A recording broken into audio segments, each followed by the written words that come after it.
Hello po. Ako nga pala si Willie, kapatid ng papa ni Bambang. Ang tawag sa akin ni Bam ay Papa Willie. Magaling siya maglaro ng basketball. Pag naglalaro yung mga anak ko, hindi siya nakasama. Sabi ko, Bam, sumunod ka. Kasi alam ko may effort siya, magaling siya maglaro. Yun ang gusto kong, yun ang pangarap ko sa mga anak ko at sa mga pamangkin ko. Palibasa, mahilig ako sa play sa basketball. Yun din yung gusto ko may ano ko sa kanila. So, masakit.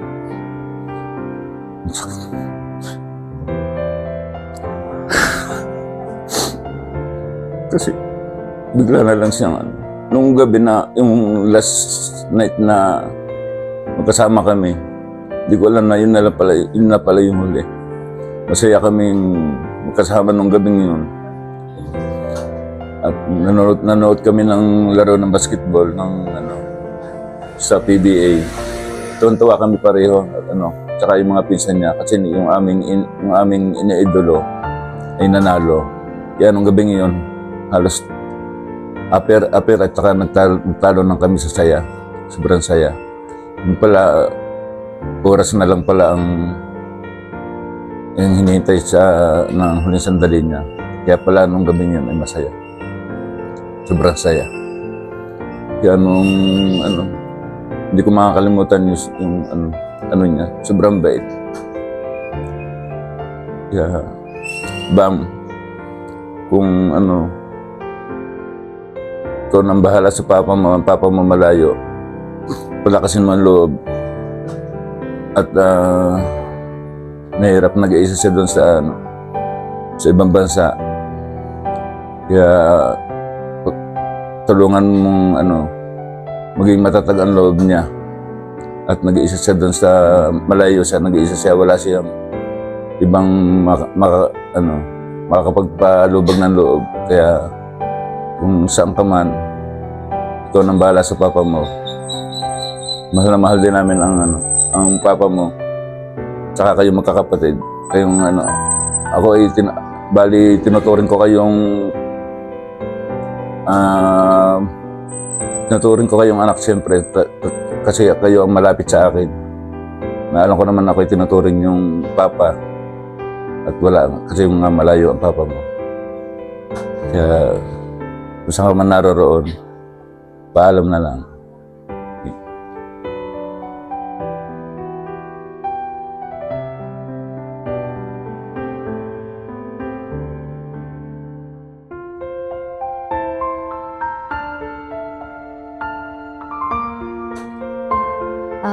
Kung hanapin mo ang definisyon ng isang kapatid, makikita mo ay yung taong parehas mo ng ina o ng ama. Pero para sa akin, mas malalim ang definition ng pagiging isang kapatid. Yung kapatid, yung someone na laging nandyan kapag ang bigat na ng dala mo, handang sumalo.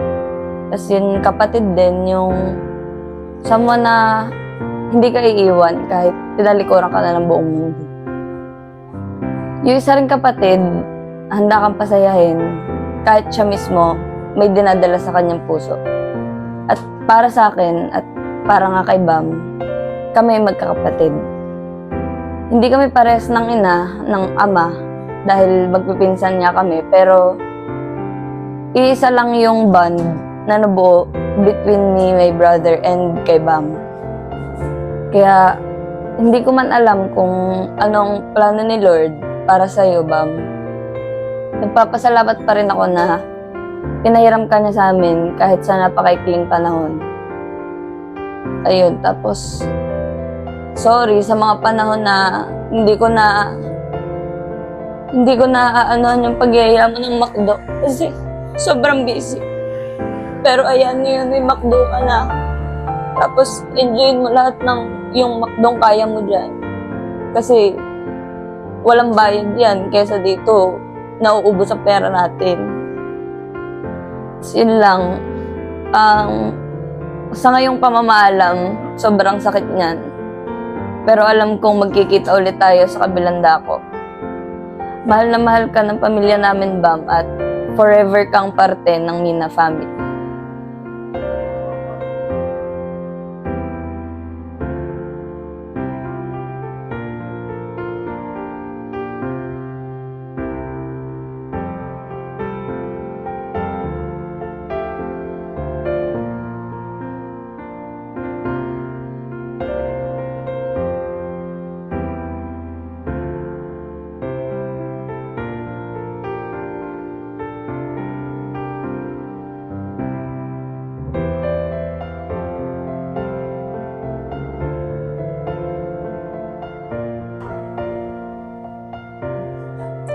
Ako nga pala ang Ate Wena ni Bam Bam, panganay na kapatid.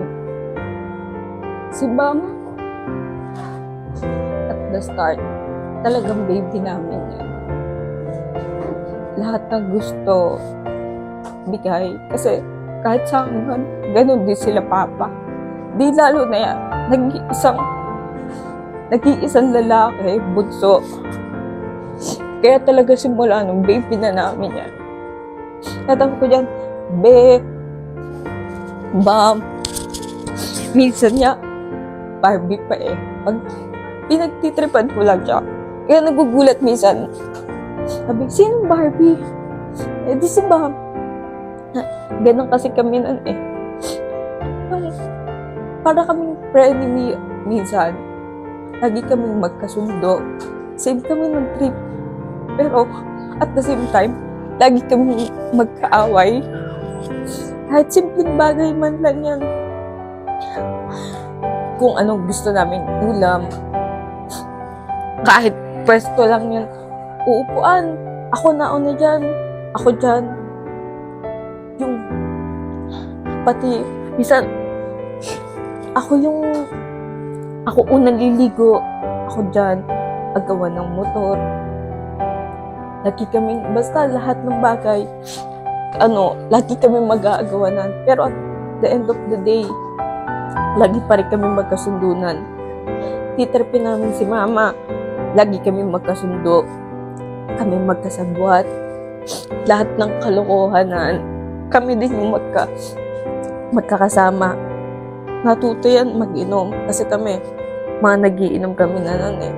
Tatawagin kaya, Bam, sama ka, tara, inom kami, gano'n. Kami nagturo dyan.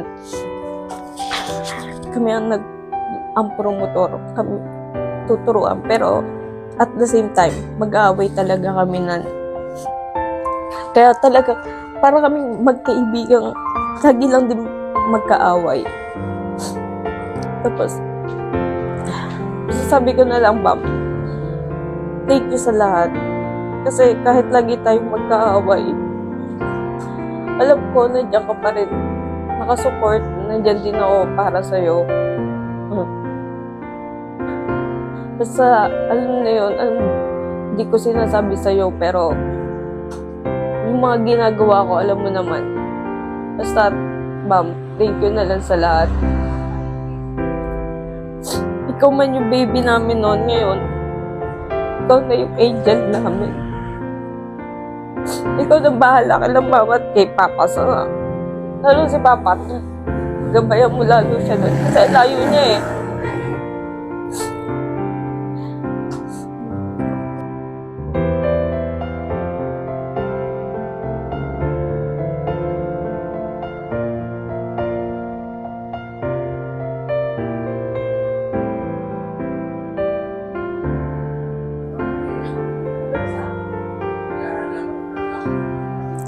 Hello po, ako po si Roxette, pangalawang ate po ni Bam Bam. Pero yung totoong pangalan niya po talaga ay Ron Cristo.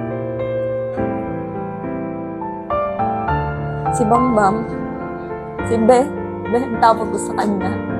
Kasi baby ko siya eh. Kahit mas malaki siya sa akin, baby ko pa rin. Si Bam Bam yung tipo ng kapatid na hindi mo kailangan magsalita kasi alam niya kung ano yung nararamdaman mo. Isang sabi ko lang dyan, Be, pasundo naman si ate, pahatid naman si ate. reply agad nun sa akin, on the way ate, anong oras ba? Basta ikaw. Ilang years na napalayo ako sa kanya. Kasi hindi ito nakakalimot. Lalo na nga pag kami assignment. Mag-chat-chat lang to sa akin dati. Busy ka ba? Kasi pag gagawa lang kami assignment, hindi ko kayang gawin. Pwede ba tulungan mo ako? Kahit gano'n ka busy si ate, ginagawan ko ng paraan kasi ikaw yan eh. Ikaw yung bunso, ikaw yung baby namin. Kahit gano'n kahirap, kahit sobrang hectic ng schedule ko, alam mo yan. Basta ikaw nag-chat, sige, walang pag-aalinlangan.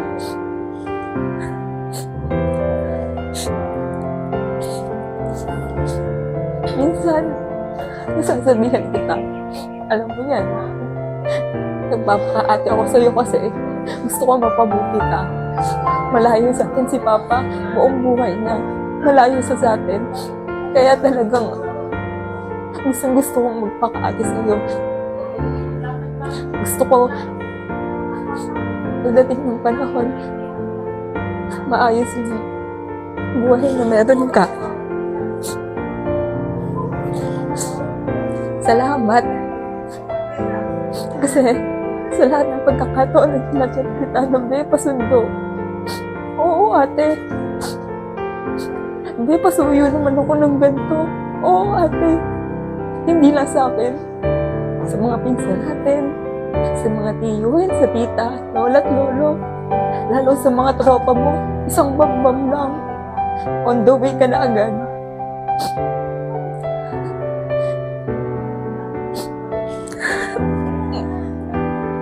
Miski mga pinsan natin. Kung gaano ang kagalang na bata. Po, opo. Saan po ate? Sige po.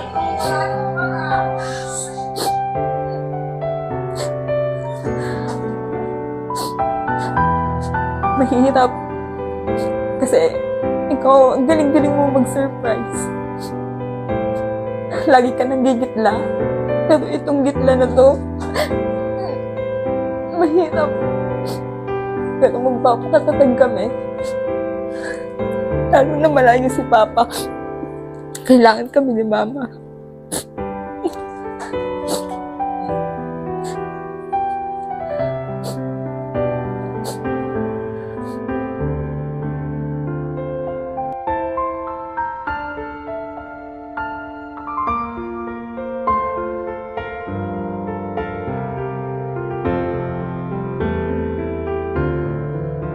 Bam, totoo. Ako yung iyong pangalawang inay. Kumakain ka sa akin. Kaya kung ano man, hindi namin malilimutan ang mga alaala na mga ginagawa mo sa amin. Isang tawag lang, to, andito ka na. Mahal na mahal ka namin. Huwag mong pababayaan ang mama at papa mo. Dahil ang papa mo ay nagsumikap na matulungan kayo. Kaya kung hindi man siya nakauwi, to, mahal na mahal ka niya hanggang sa ngayon. Yun ang kanya sinasabi. Wala kang nagawang kasalanan sa papa mo, Toto. Baunin mo ang aming pagmamahal kung saan ka man pupunta. Yun lang ang masasabi ko sa iyo, To. Mahal na mahal ka namin.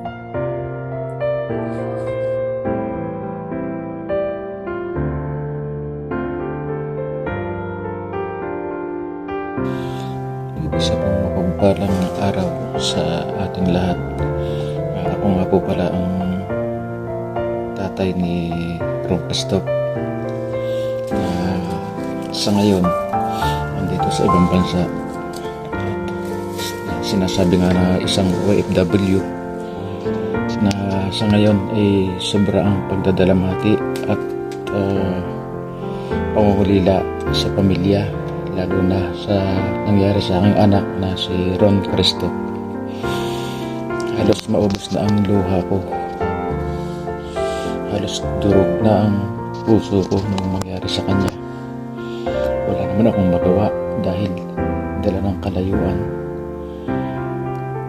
Wala ginawa kundi umiyak na lang talaga. Pero nung bandang huli, hindi talaga ako bumitaw sa kay God. Hindi ako bumitaw sa Kanya. Hindi ako bumitaw sa Kanya. Ito ang aking hiningayan ng tulong. Siya ang aking hiningayan ng tulong. Sa ganun ay maibsan na malabanan ko ang pamumulila at sakit na nararamdaman ko. Kaya nung isinuko ko siya kay God, nag-iba talaga ang pakiramdam ko. Kaya alam ko na nasa mabuting lugar ang kanyang pupuntahan. Alam kong makakapiling man siya ng Panginoon. Kaya wala akong magawa kundi tanggapin ang sinapit, dahil Diyos lang talaga ang nakakaalam kung paano o hanggang saan talaga tayo.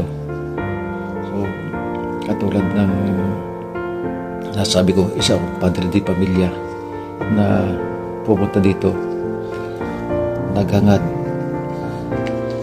na mapaganda ang kinabukasan ng mga anak ng pamilya. Hirap ng kalooban, sakripisyo, pagtitiis para sa kinabukasan ng mga anak. Pagiging isang mabuti. Alam ko naman na maganda talaga ang pupuntahan mo. Paalaman ako. At umaasa ako pagdating ng tamang panahon. Nakita-kita rin tayo dyan. At dyan, yayakapin na kita ng sobrang higpit na hindi na ako hihiwalay sa iyo, anak ko. Anak, paalam, mahal na mahal ka ni Papa. I can't believe what I just heard. Could it be true? Are you the girl I thought I knew? The one who promised me her love. Where did it go? Ito, napakasakit. Does anybody ever know? Dami nagmamahal sa'yo. Sobra-sobra. Heal a broken heart that feels like Kaya ito, huwag kang mag-alala. Dito lang kami. Alala namin yung mama mo, mga kapatid mo, saka papa mo. I just can't let go. How do you heal a broken heart that feels like it will never love this much again?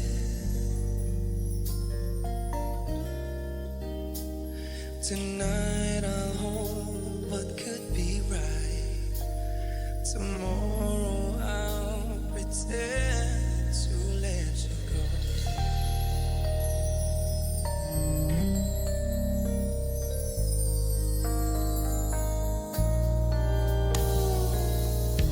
And where you ever what you see, or was I a fool who fell in love with his own dream? And now you say you want to leave and start a new life today. Those words I thought you'd never say. How do you heal a broken heart that feels like it will never be this much again? Oh no, I just can't let go. How do you heal a broken heart that feels like it will never love this much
There are times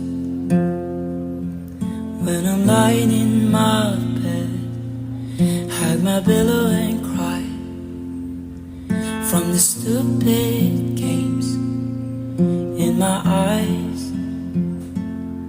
Are like windshields on a rainy day, almost wiped out, swelling as I keep on beeping my face in these cold hands of mine. Heaven knows how embittered I am, 'cause these angel has flown away from me, leaving me with drunken misery. Should I cling to wings and make her mine for all eternity? Now this angel has flown away from me. Thought I had the strength to set her free. Do what I did because I love her so. Will she ever find her way back home to me? La la, la la.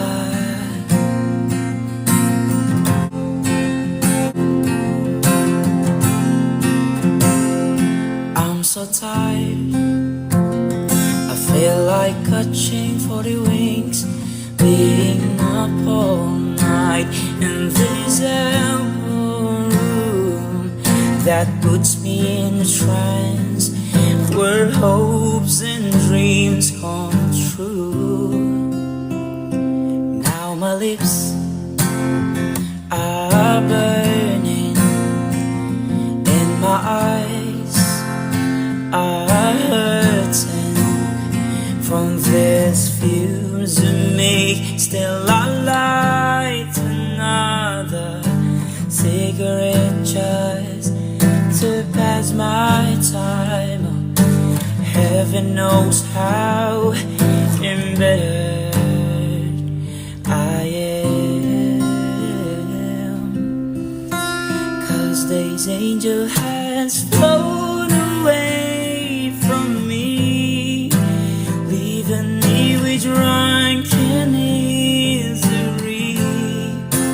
How should I clip the wings and make her mine for all eternity? Now this angel has flown away from me. Thought I had the strength to set her free. Do what I did because I love her so. Will she ever find her way back home to me? La la, la la.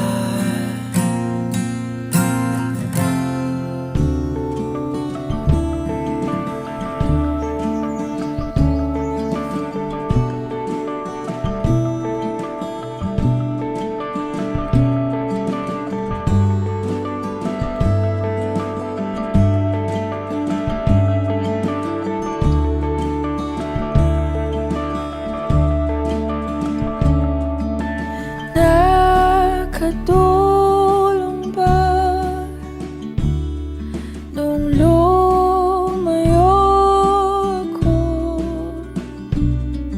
Di ba yun naman ang iyong ginusto?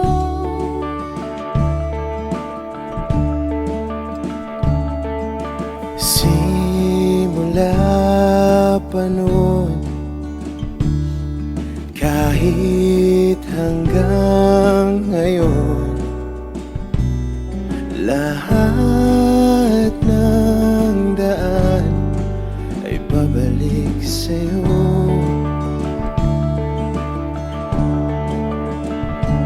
Balang araw ay makikita mong di kailangang lumayo, kung paglisan lang ang paraan. Patawad, paalam, kahit nasaan ka man.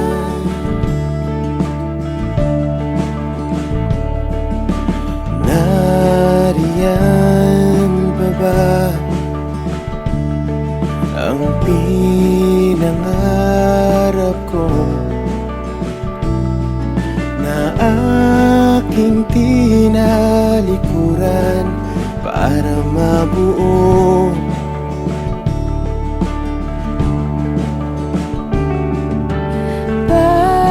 Bakit ganon? Kahit saan lumingon, lahat ng daan ay pabalik sa'yo.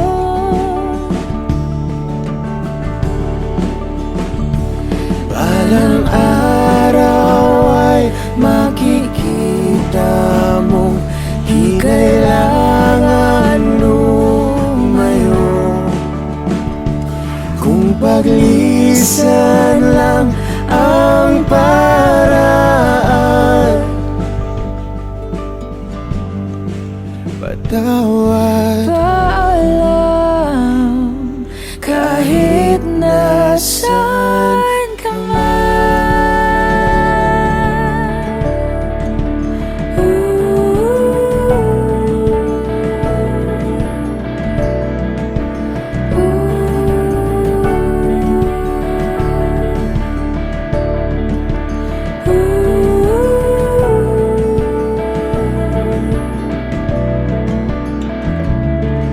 Nahanap ka sarili mo, nawala naman ako. Masisisi mo pa ba kung ako'y susuko na? Hindi mo man mapakinggan ang aking mga dahilan. Maitatanggi mo bang mahal na mahal kita? Sa aking paglayag, tiyak ika'y masasaktan, hanggat ko'y maintindihan. Di maintindihan, nasa tamang panahon, hindi naiiwan. Kung iyong pag-ibig ang muli, di kayang pagbigyan muli. Kahit anong gawin, di na mababalik ang dati. Paalam, salamat sa lahat. Balang araw ay makikita mo, di na sana lumayo, kung paglisan lang ang dahilan sa ating hangganan. Ikaw pa rin sana.